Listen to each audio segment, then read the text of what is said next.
Et on va ferrailler à présent sur l'homéopathie. Je suis sûre que ceux qui nous regardent ont déjà leur petite idée sur le sujet. En tout cas, 4 invités m'ont rejoint sur ce plateau. Blandine Brocard, bonsoir. Bonsoir. Merci d'être avec nous. Vous êtes députée de La République En Marche du Rhône, pro-homéopathie, contre le déremboursement. J'essaye de situer chacun d'entre vous. Oui, dans les grands traits. Souhaité par la ministre de la Santé, Agnès Buzyn. Docteur Daniel Simeka, bonsoir. Bonsoir. Médecin homéopathe, président de la Fédération française des sociétés d'homéopathie et auteur de cet ouvrage qu'on va voir à l'écran, Homéopathie, l'évidence. Ça vient de sortir, tout est dit dans le titre. C'est aux éditions du Rocher. Pierre de Brémond-d'Ars, bonsoir. Bonsoir. Vous êtes également médecin généraliste, membre du collectif Fake Med, à l'origine de la tribune qui a relancé le débat il y a plus d'1 an. C'était dans le Figaro et qui dénonçait le charlatanisme des médecins homéopathe, autant dire que vous êtes pour le déremboursement. Et Frédéric Bizard m'accompagne ce soir. Merci d'être fidèle à Ça vous regarde. Vous êtes spécialiste de l'économie de la santé, professeur d'économie à l'ESCP Europe et à Sciences Po Paris. Et vous êtes, allez, je vais les résumer plutôt pour le déremboursement de l'homéopathie, mais sans condamner l'usage de l'homéopathie. On y reviendra, vous avez du temps pour vous expliquer ce soir. Alors avant de vous donner la parole, quelques chiffres clés pour comprendre les enjeux de cette controverse. C'est avec Nathalie Guilloire.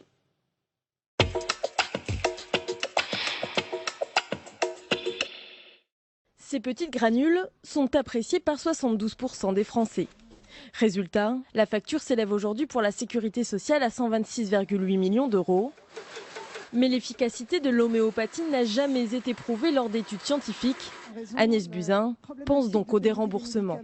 La ministre saisit la Haute Autorité de Santé à ce sujet en mai.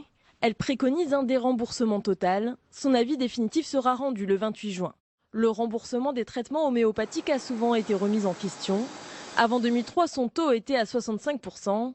Aujourd'hui, il s'élève à 30%. Blandine Brocard, qui en veut à l'homéopathie? Est-ce que ce sont les médecins, au fond, qui se disputent depuis longtemps sur le sujet? Ou est-ce que c'est votre ministre, Agnès Buzyn, le gouvernement? Je me pose la question, vraiment, parce que les médecins, non, ne sont pas du tout anti-homéopathie.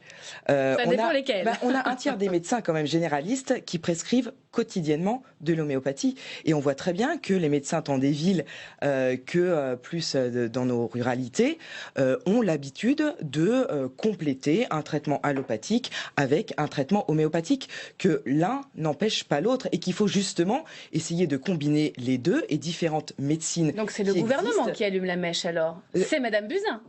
Sincèrement, enfin voilà, j'allais dire l'HAS, la Haute Autorité de Santé, fait le travail qu'on lui a demandé. Après, bon, ce sont des scientifiques. Et puis voilà, moi je suis députée, je représente les Français, je m'exprime en tant que Française et j'entends très bien ce que disent les Français. 75% d'entre eux utilisent l'homéopathie, font confiance à l'homéopathie, constatent, ils ne savent pas comment, que ça fonctionne. Donc voilà, c'est un fait. On a toujours eu des choses, on ne sait pas comment ça fonctionne, il n'empêche ça fonctionne. Donc moi tout simplement, vraiment là, je suis la députée qui remonte la voix des Français en disant mais attendez, cessons de nous embêter. La voix des Français, pas la voix des labos. C'est la voix des Français que vous défendez. Oui, je suis représentante de la nation, donc oui, tout à fait. Alors, Pierre de Brémond-d'Ars, on aimerait comprendre, on va rentrer dans le détail, mais pourquoi elle ressurgit maintenant, cette polémique? Il y a quand même voilà, des médecins qui s'écharpent depuis longtemps sur le sujet. Vous avez décidé de ferrailler et cette fois-ci d'aller au bout. C'est vous, avec votre collectif de professionnels, qui êtes à l'origine de ce changement de ligne du gouvernement? Alors, je vais commencer du coup par faire ce que tout médecin doit faire quand il prend la parole en public, c'est déclarer le fait que je n'ai aucun conflit d'intérêt. Ça peut se vérifier sur transparence.gouv.fr. Je ne reçois pas d'argent de labo, et voilà. Ce qui s'est passé, c'est en février du coup de l'année dernière, avec un groupe d'amis avec qui on échange régulièrement sur Internet, s'est décidé peut-être d'écrire une tribune qui a été acceptée par le Figaro sur le déremboursement de l'homéopathie, en disant l'homéopathie, mais aussi les autres, ce qu'on appelait les fake meds, c'est-à-dire les thérapies qui n'ont pas fait la preuve de leur efficacité. Les médecines alternatives. Alors, ça dépend lesquelles, mais tout ce qui n'a pas fait la preuve de son efficacité. Aujourd'hui, ce constat, il part de nos pratiques quotidiennes. C'est-à-dire, je travaille en centre de santé, en dispensaire, en zone sous-dotée, où les patients qui ont la leucémie, c'est des patients qui sont plutôt aisés par rapport aux autres. J'ai des patients AME, on a une passe ambulatoire qui est créée, donc des gens qui sont vraiment dans une situation sociale difficile. AME, aide médicale d'État, je précise pour ceux qui nous écoutent. Aide médicale d'État, pardon. Et je vois au quotidien des gens qui ont du mal à avoir des remboursements pour des soins dentaires, des soins psychologiques. Des arrêts de travail sont compliqués. Je vois, quand j'envoie un patient aux urgences, la difficulté pour les patients d'avoir accès aux soins. Et aujourd'hui, le fait qu'on rembourse quelque chose qui n'a pas fait la preuve de son efficacité. Pour 130 Donc millions vous vous d'euros, battez pour les économies, vous vous battez pas au nom d'un principe scientifique, Pas- d'une vérité scientifique? La vérité scientifique, c'est quelque chose qui n'est jamais figé. C'est fluide. Si jamais demain, après des études fiables et solides, l'homéopathie fait la preuve de son efficacité, j'accepterai d'en prescrire. Aujourd'hui, ce n'est pas le cas. Je ne peux pas en prescrire. Daniel Parce que Simeka. c'est contraire à l'article 39. L'homéopathie doit faire la preuve de son efficacité médicale. C'est ce qu'on dit tout le temps. Et c'est faux, elle l'a fait, la preuve de son efficacité. Le débat, c'est quoi? Les études, elles existent depuis 40 ans et de façon plus récente, et le niveau de qualité des études concernant l'homéopathie a progressivement augmenté, c'est normal, les autres études Ce sont des aussi. études Ce sont médicales, des études... reconnues, scientifiques, comme toutes les autres dans le champ médical? Le problème, c'est la reconnaissance. Il y a en particulier un certain nombre d'études qui ont été publiées dans des revues à comité de lecture par rapport à l'étude EPI3, par exemple, qui est certainement l'étude emblématique, où il y a eu 12 publications. Le différent, c'est quoi? L'étude EPI3, le différent, c'est quoi? dans les mots des auteurs, ça vous ennuie pas que je puisse terminer mon propos? Si ça vous ennuie pas que je puisse terminer mon propos, allez-y. Si vous voulez bien, je termine mon propos. Le débat.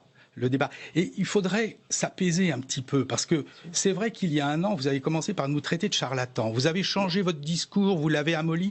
Continuez à vous décontracter. Vous allez voir, ça va être très bien. Docteur le débat, Daniel c'est quoi? C'est quoi l'homéopathie, pour ceux qui nous regardent, qui voient des petites granules blanches? C'est quoi précisément? C'est un traitement thérapeutique? C'est un médicament? De quoi parle-t-on? C'est un produit thérapeutique. C'est un outil thérapeutique qui a fait la preuve de son efficacité, mais dans un cadre de spécificité. Et c'est pour ça que lorsqu'on nous parle de nos études qui ne seraient pas probantes, c'est parce qu'on nous réclame toujours des grands nombres.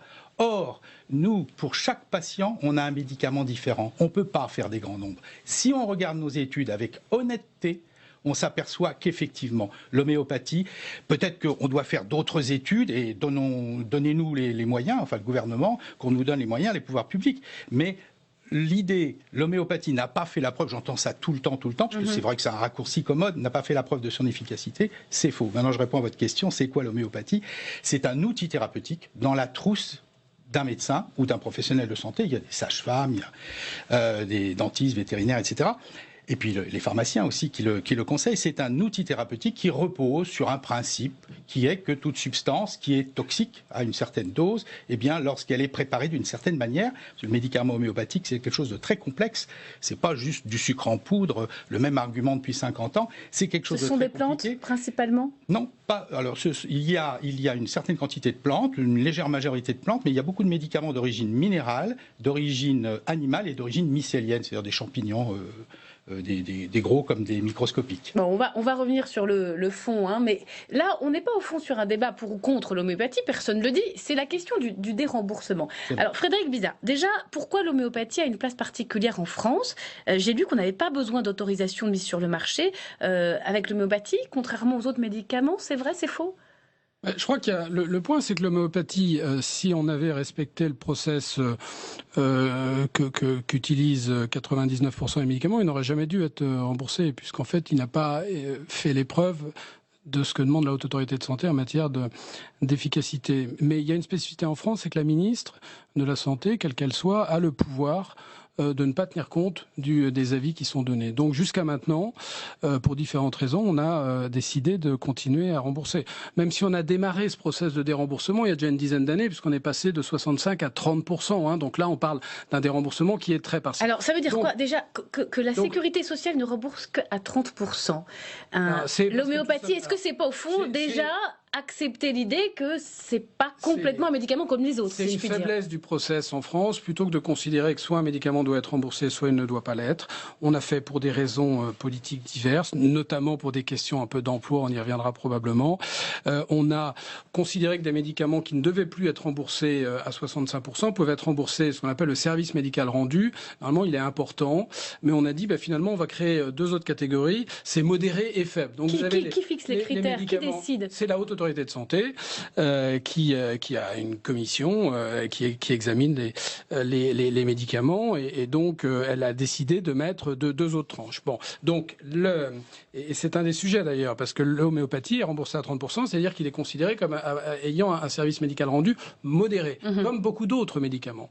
Et en fait, à mon avis, il y a un argument qui pose problème, c'est que pourquoi est-ce qu'on dérembourse l'homéopathie, qui jusqu'à maintenant est considérée comme un service médical rendu modéré, et pas les autres qui sont CMR modérés. Ça, c'est pour moi le sujet de fond. Mais quand même, quand je regarde les académies en France de médecine, de pharmacie, l'Académie européenne, pour ça, il y a une unanimité comme quoi... Oui.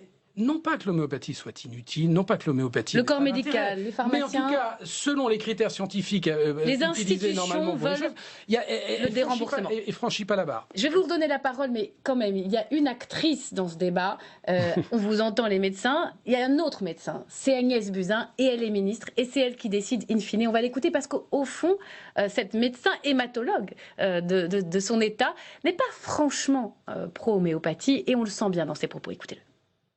Est-ce qu'il faut continuer à rembourser à 30% l'homéopathie alors que tous les médicaments qui sont remboursés aujourd'hui par la Sécurité sociale sont évalués pour leur efficacité? Donc j'ai simplement demandé à l'agence qui évalue les médicaments, c'est-à-dire la Haute Autorité de Santé, qu'elle évalue l'homéopathie comme n'importe quel médicament remboursé par la Solidarité nationale. Bien, en consultation, vous voir, docteur Buzyn, est-ce que vous pourriez me prescrire des médicaments homéopathiques? Il y a peu de chance parce que quand on connaît ma spécialité, la cancérologie et l'hématologie, l'homéopathie est assez peu utilisée. Je fais confiance à ce qui est évalué scientifiquement. Je suis rationnelle. Je suis incroyablement rationnelle. Je crois en la science et donc je crois en la preuve scientifique.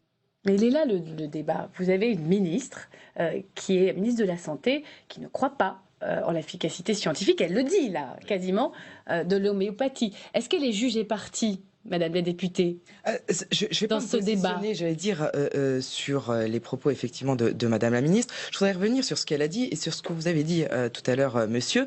Vous considérez que l'HAS... la Haute Autorité de Santé... Pardon, oui, c'est scientifiquement dire quel médicament est assez considéré comme utile, j'allais dire, pour être remboursé ou pas.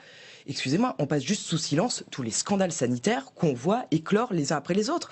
Le Mediator, autant que je sache, il a passé tous les contrôles dits scientifiques, il a été reconnu, il a été mis sur le marché et il a été remboursé. Ça, c'est des choses que les Français ne peuvent pas comprendre et ne peuvent plus accepter. Donc, à l'inverse, si on considère que de bons scientifiques mettent sur le marché et remboursent un médicament qui, au final, va s'avérer gravissime pour vraiment de très nombreux Français, pourquoi ne pas reconnaître, en toute humilité, que les scientifiques ne sont pas encore aujourd'hui à même de prouver une efficacité et donc de rembourser un médicament qu'on sait efficace, que les Français savent efficace. Pierre de Brémondard.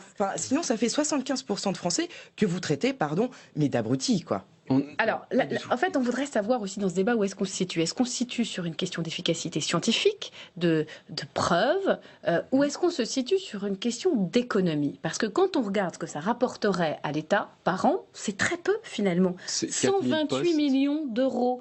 4 000 postes d'aides-soignantes par an. Alors expliquez-nous ça, parce que si on regarde juste les sous, ce qui est aujourd'hui remboursé et ce qui pourrait revenir dans les caisses de l'assurance maladie, c'est 128 millions d'euros. C'est rien du tout quand on regarde par rapport à tout ce qui a été donné aux gilets jaunes en termes de baisse d'impôts, etc. Donc, est-ce que vous battez pour 128 millions d'euros ou est-ce que vous vous battez contre l'homéopathie parce que c'est un placebo? C'est pas la même question. On va sortir un peu de la logique guerrière, on se bat pas. Quand on a rédigé la tribune, on a juste pointé du doigt une incohérence dans le système. On a cité les rapports des académies européennes qui disaient l'homéopathie n'a pas fait la preuve d'efficacité. On s'est dit c'est remboursé, on va pointer le doigt là-dessus.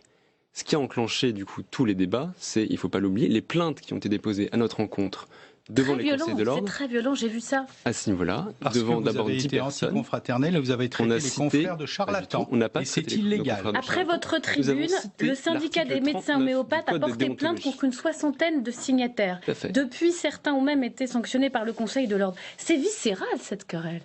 Alors, ce qui devait être à la base une tribune dans un papier dans le Figaro qui sera passé sous silence, on était quand même en pleine affaire Sarkozy à l'époque, a pris de l'ampleur, entre autres, je pense, grâce ou malgré, à cause de ces plaintes. Sur la question des Et économies, donc, sur la question des économies, aujourd'hui, la question c'est au quotidien, est-ce que je peux proposer, en toute connaissance de cause, à mes patients quelque chose qui n'a pas fait la preuve de son efficacité, et est-ce que je suis prêt à accepter qu'il n'ait pas accès à des soins dentaires de qualité, qu'il n'ait pas accès à ses lunettes, alors que je peux lui prescrire du sucre à 500 € le kilo, remboursé à 30%. Frédéric Bizard, c'est comme ça, c'est substituable. Vous parlez de 4000 postes, 4000 postes d'aide-soignante, par exemple. 4000 postes d'aides-soignantes pour être financés par le déremboursement. Est-ce que c'est si simple que ça? La question, elle n'est pas du tout de faire des économies, puisqu'on a la chance, et ceux qui sont malades, qui souffrent d'affections de longue durée le savent, d'être dans une période extraordinaire de renaissance, d'une vraie innovation thérapeutique qu'on n'avait pas vue depuis des années. L'immunothérapie dans les cancers, les CAR T-cells, on voit des choses extraordinaires qui vont arriver. Sauf que ces choses extraordinaires, elles coûtent très cher. D'accord ?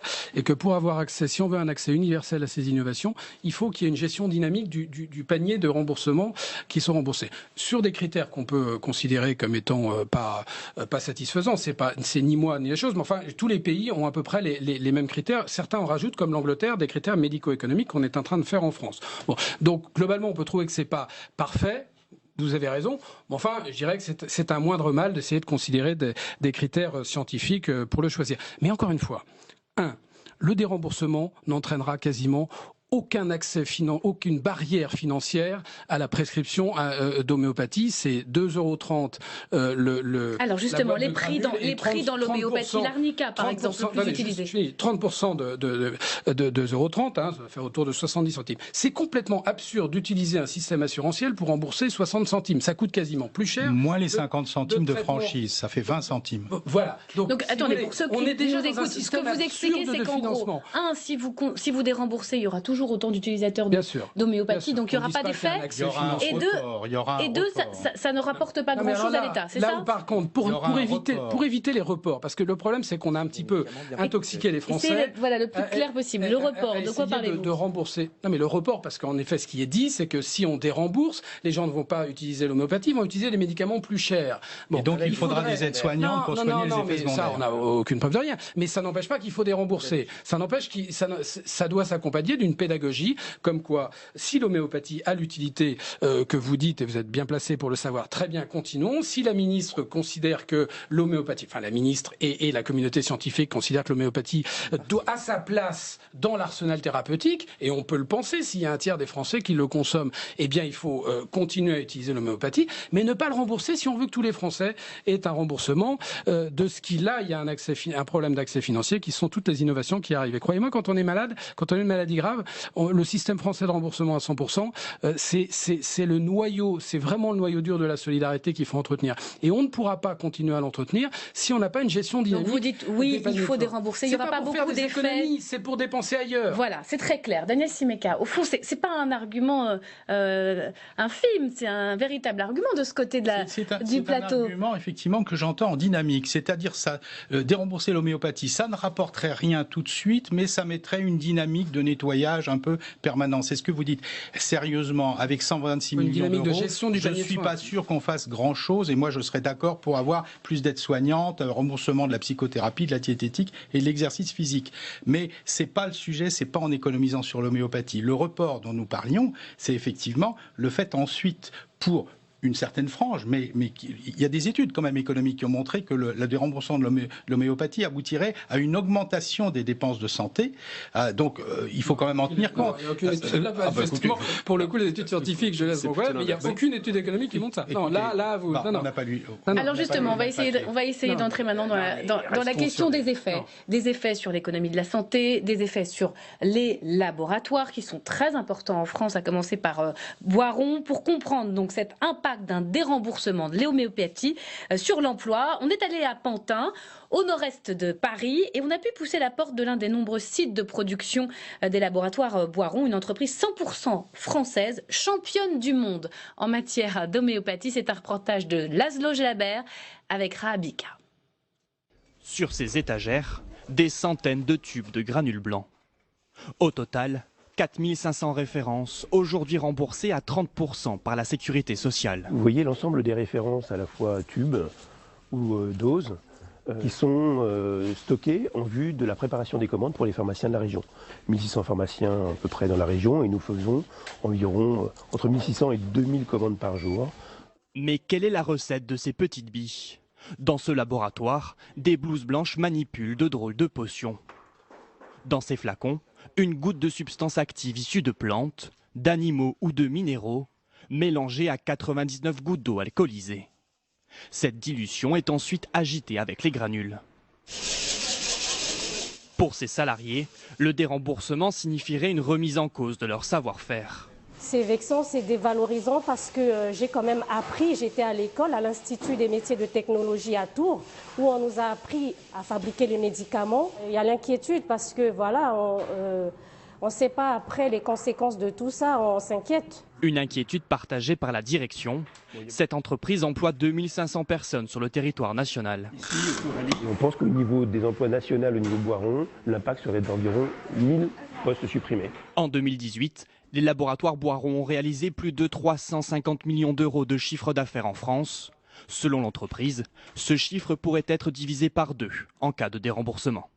Frédéric Bizard, vous êtes d'accord avec, au fond, cette analyse qui consiste à dire attention aux effets sur l'emploi. Le laboratoire Boiron pourrait perdre jusqu'à 1000 emplois si l'homéopathie était déremboursée.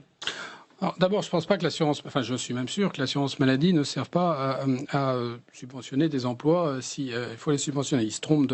Boiron se trompe de ministère. C'est à Bercy qu'il faut aller. L'assurance maladie n'est pas responsable de la compétitivité de l'industrie. Elle est responsable que chaque Français ait un accès aux produits qui sont reconnus comme étant innovants et efficaces.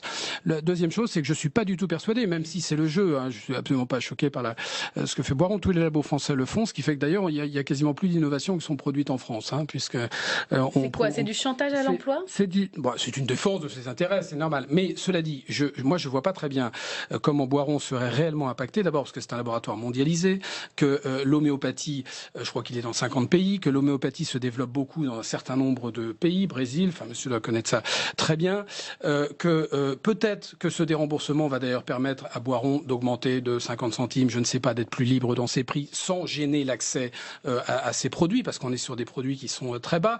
Bref, je pense qu'il peut y avoir, et c'est là où, encore une fois, je crois qu'il y a un accompagnement pédagogique fondamental. Mon voisin sera peut-être pas d'accord, mais en tout cas pour dire que ce déremboursement ne signifie pas, et il faut le dire auprès des Français, que ces produits deviennent inutiles. Parce que c'est ça le problème que j'ai un petit peu de mal, c'est qu'on considère que le déremboursement est la fin de l'homéopathie, ce qui n'est pas le cas.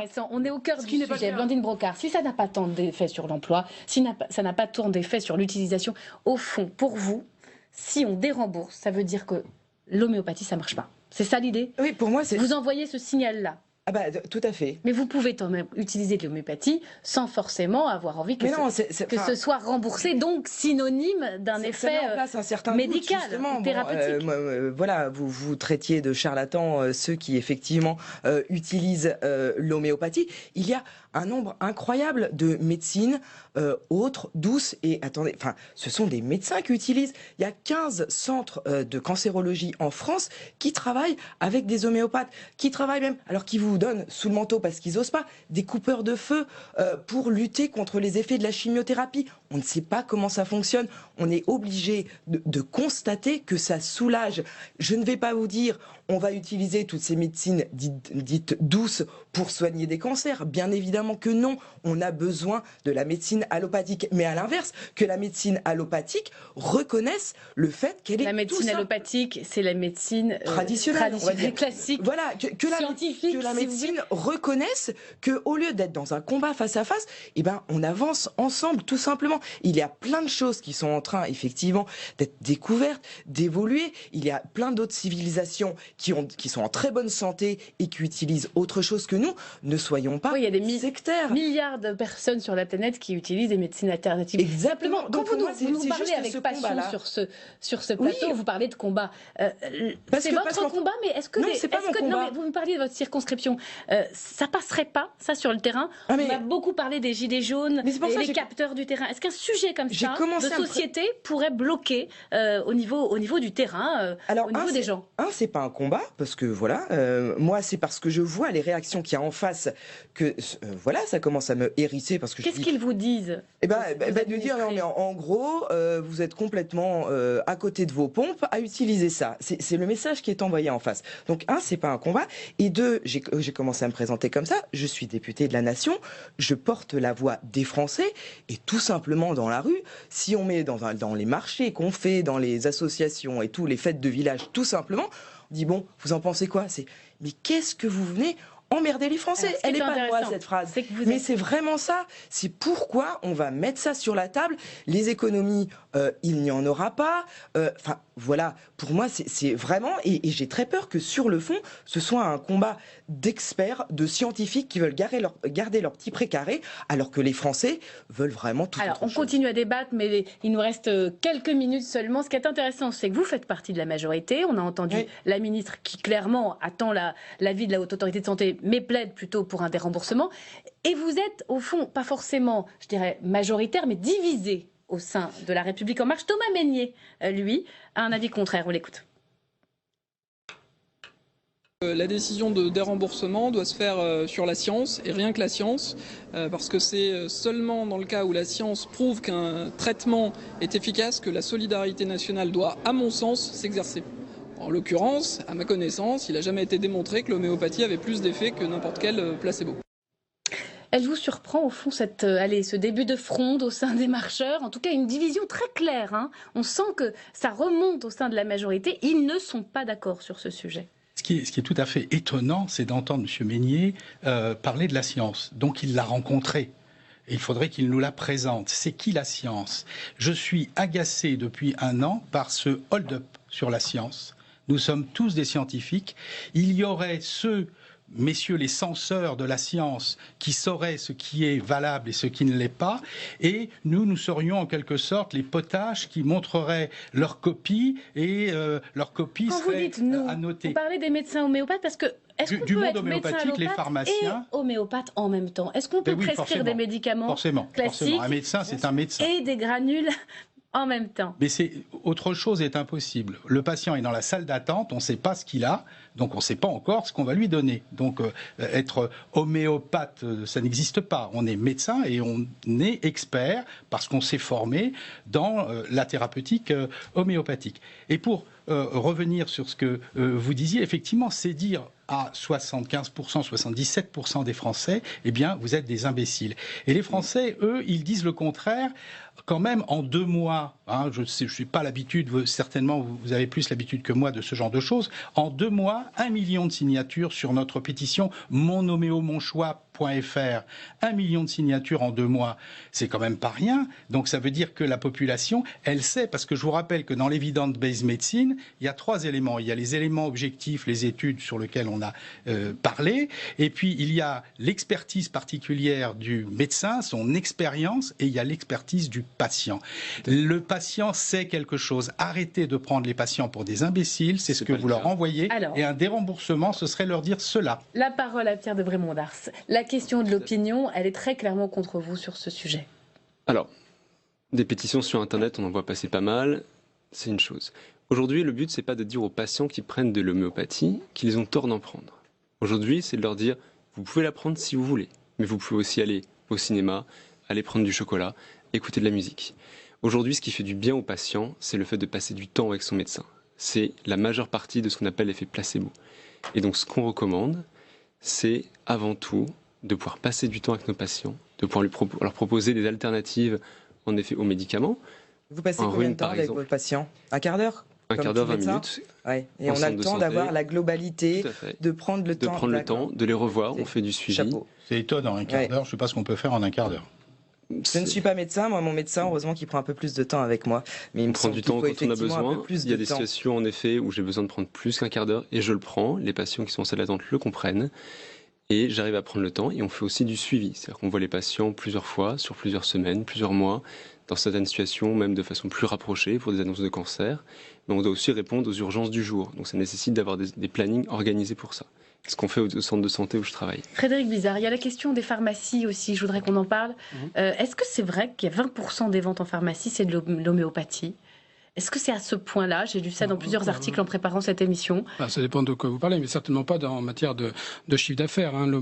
Le chiffre d'affaires, c'est de l'ordre de 650 millions d'euros pour la... Il n'y a pas un plan caché derrière des remboursements au fond? D'abord, les pharmaciens ne sont pas... aux rentes, les pharmaciens vous voyez des pharmaciens Il n'y a pas d'enjeu économique pour les pharmaciens. Les pharmaciens ne se sont pas beaucoup exprimés là-dessus, donc je ne vais pas dire s'ils sont plutôt favorables ou pas. Mais j'entends, on voit bien dans ce que dit Madame la députée qu'il y a aussi un sujet de limite budgétaire, puisqu'on parle des médecins généralistes qui passent qu'un quart d'heure, je crois que c'est 13 minutes. Mais d'abord parce qu'il y a un besoin qui est important, donc il faut qu'ils acceptent s'ils veulent, ils doivent rentrer chez eux s'il y a une heure descente. Et puis il y a une question économique aussi. Hein.